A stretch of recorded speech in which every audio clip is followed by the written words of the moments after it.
Today we are going to make a big batch of Korean sauce.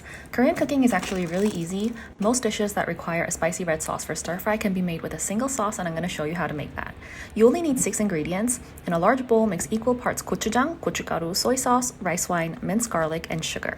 You can adjust the ingredients to your preference depending on how sweet or spicy you want it to be. Then store it in a jar and keep it in the fridge to whip up quick Korean meals whenever you want. Over the next few videos, I'll make some dishes that use this particular sauce, so follow my account and stay tuned. Bye!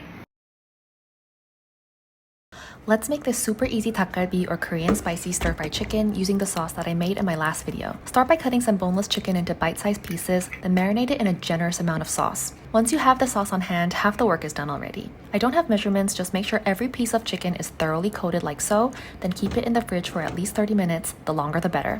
Meanwhile, let's chop up our veggies. Today I'm using cabbage, carrot, and green onion as well as a Japanese sweet potato to balance out the spiciness. Then you just cook everything in an oiled skillet and that is literally it. I'm adding the sweet potato with the chicken first because it takes longer to cook, and then the rest goes in a bit later. Once the chicken's fully cooked, I'm finishing with some shredded mozzarella and green onion and it's ready to enjoy. Have it with rice or wrap it in some lettuce for extra veggies. Hope you get to try it and let me know if you do. Bye!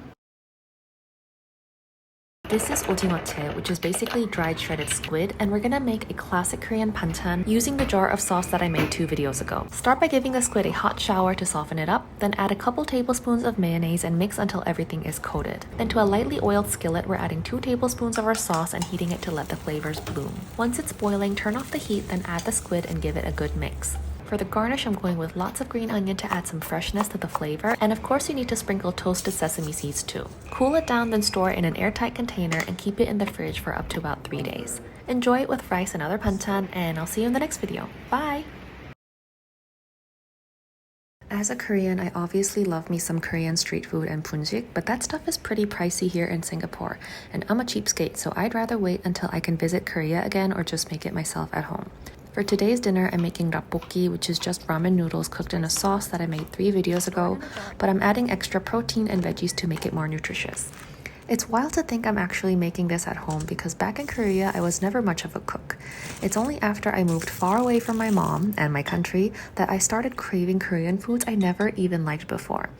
I realized that the reason I didn't like a lot of Korean foods is because it was all around me and always accessible, so I took it for granted.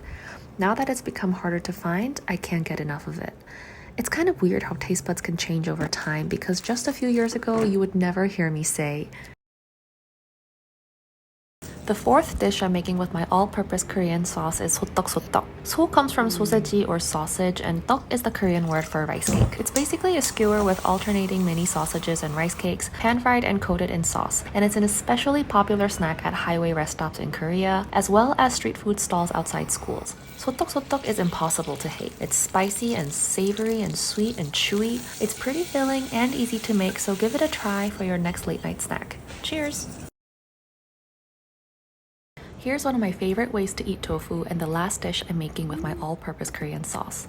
Take a block of tofu and cut it into bite-sized cubes, then press as much excess water out as possible. Add 2 tablespoons of cornstarch and toss until every piece is coated. Mine turned out a bit mushy, so don't be like me and make sure your tofu is firm and dry. Then heat some oil in a skillet and pan-fry the tofu until the surface is nice and crispy.